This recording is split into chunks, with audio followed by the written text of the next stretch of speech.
అనేది లేదు, ద్విముఖం లేదు, త్రిముఖం లేదు, ఏకైక విన్నర్ మీరే అనుకుంటున్నప్పుడు రాహుల్ గాంధీ కాంగ్రెస్ పార్టీ పర్టికులర్ గా వరంగల్ మీద ఫోకస్ పెట్టినట్టుగా అనిపిస్తుంది. భారత్ జోడో యాత్రలో ఇక్కడ నుంచి పోయినరు, ఇక్కడ రైతు డిక్లరేషన్, వరంగల్ డిక్లరేషన్ అనౌన్స్ చేసిండ్రు, మళ్ళీ ప్రచారంలో భాగంగా ఇక్కడికే వచ్చిండ్రు. స్పెషల్ ఫోకస్ వరంగల్ మీద ఎందుకు పెడుతుండ్రు? ఎందుకంటే బీఆర్ఎస్ పార్టీకి, కేసీఆర్కి, కేటీఆర్ గారికి ఒక లాయలిస్ట్ లాగానే ఉన్నా. ఇది ఉద్యమ సమయంలో కూడా ఉద్యమానికి ఏపీ సెంటర్ లాగా ఉన్నది. ఇప్పుడు ఇది కూడా hotbed of TRS party cadre కాబట్టి to break this record they are trying to focus on me and on this constituency.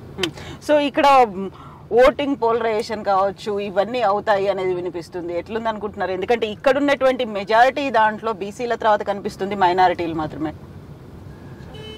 ఈరోజు బీఆర్ఎస్ పార్టీ వెంట మైనారిటీలు ఉన్నారు, ముస్లిమ్స్ ఉన్నారు, మరి అదేవిధంగా మహిళలు ఉన్నారు, దళితులు ఉన్నారు, ఎస్సీ ఎస్టీ బీసీ వర్గాలు అన్నీ ఉన్నారు. అన్ని వర్గాల ప్రజలు కూడా బీఆర్ఎస్ వైపు చూస్తున్నారు. ఎందుకంటే వాళ్ళలో ఒక బలమైనటువంటి నమ్మకం ఉంది. కేసీఆర్ ఉంటేనే ఈ రాష్ట్ర అభివృద్ధి జరుగుతుంది, అభివృద్ధిలో మేము కూడా భాగస్వామ్యం అవుతాం అనేటువంటి నమ్మకం ప్రజల్లో ఉంది. కాబట్టి కేసీఆర్ గారు మరొక్కసారి మూడోసారి ముఖ్యమంత్రి కాబోతున్నారు. సో రైతు, యువజన డిక్లరేషన్లు, చేనేత డిక్లరేషన్ ఇట్లాంటివన్నీ చేసిన తర్వాత 6 గ్యారంటీ స్కీమ్లు, ఇవన్నీ చూసిన తర్వాత కాంగ్రెస్ లో మాకు గ్రాఫ్ పెరుగుతూ వస్తుందని వాళ్ళు చెప్తున్నారు. సర్వేలు కూడా మాకు అనుకూలంగా ఉన్నాయి. డిసెంబర్ 3న ఫలితం వచ్చిన తర్వాత 6న నేను ముఖ్యమంత్రిగా ప్రమాణ స్వీకారం చేస్తున్నా, 9న తొలి సంతకం పెడతా అని రేవంత్ రెడ్డి చాలా గట్టిగా చెప్తున్నారు. పాప ఆయన పగటి కాలాలు అంటున్నా అంటే కాంగ్రెస్ పార్టీకి గ్యారంటీ లేదు, వాళ్ళు చేపట్టినటువంటి పథకాలకు గ్యారంటీ లేదు. కాబట్టి ఇవన్నీ ఎవరు నమ్మేటట్లేదు. గతంలో కూడా వీళ్ళందరూ కూడా అనేక హామీలు ఇచ్చారు, రైతులను మోసం చేయాలనుకుంటున్నారు. ఈరోజు కర్ణాటక మోడల్ అంటే ఈ రాష్ట్రంలో ఇప్పటికీ 24 గంటలు ఉచిత కరెంట్ ఇస్తుంటే కట్ చేసి ఏమైనా 5 గంటలు ఇస్తారా? అంటే రైతులను దగా చేస్తారా? రైతులంతా అమాయకులా?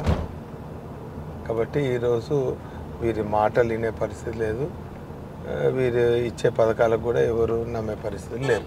సో బీసీనే ముఖ్యమంత్రిని చేస్తామని బీజేపీ కూడా అంటుంది. దానికి ప్లస్ ఉమెన్ రిజర్వేషన్ బిల్లు కూడా యాడ్ అవుతుంది అని బీజేపీ చెప్తుంది కదా, అవి నమ్మట్లేదు ఎవరు నమ్మతలేరండి. అన్ని వర్గాల ప్రజల వైపు చూపు వైపు అంతా కూడా కేసీఆర్ వైపు ఉన్నది. 2009 నుంచి గెలుపొందుతూ వచ్చిండ్రు, ఇప్పుడు ఇది 5వ సారి కాబోతుంది. ప్రతిసారి గ్రాఫ్ ఎట్లా పెరిగింది వినయ్ భాస్కర్ది అంటే ఏం చెప్తారు? ఎట్లుంది అంటే కొన్ని సందర్భాలలో పెరిగింది, ఉద్యమ సమయంలో రాజీనామా చేసినప్పుడు పెరిగింది, ఆ తదుపరి కొంత తగ్గింది, మళ్ళీ పెరిగింది, మళ్ళీ ఇప్పుడు పెరగబోతుంది.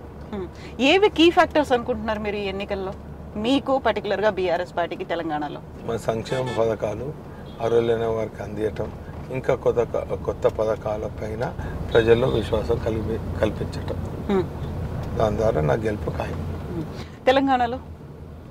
తెలంగాణలో కూడా కేసీఆర్ గారు ప్రవేశపెట్టినటువంటి అంటే మా పార్టీ మేనిఫెస్టో చూసి కేసీఆర్ గారిని చూసి వారి నాయకత్వాన్ని బలపరచాలి, వారి నాయకత్వంపై నమ్మకం ఉంది కాబట్టి జరుగుతుంది.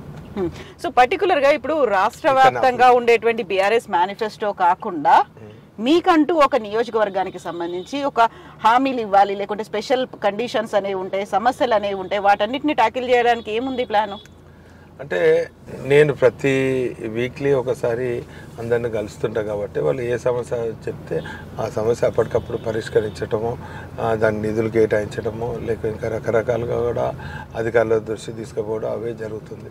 కాబట్టి కొత్తగా ఏదో ఎన్నికలు వచ్చినాయని హడావుడి చేయటం, హామీలు ఇవ్వటం కాదు. ఎందుకంటే నిత్యం ప్రజలలో ఉన్నా కాబట్టి ఖచ్చితంగా నాకు ప్రతి సమస్య పైన అవగాహన ఉంది, ఆ సమస్య ఎట్లా పరిష్కరించాలనేది ఒక ఆలోచన ఉన్నది, నిజాయితీ ఉన్నది, నిబద్ధత ఉన్నది.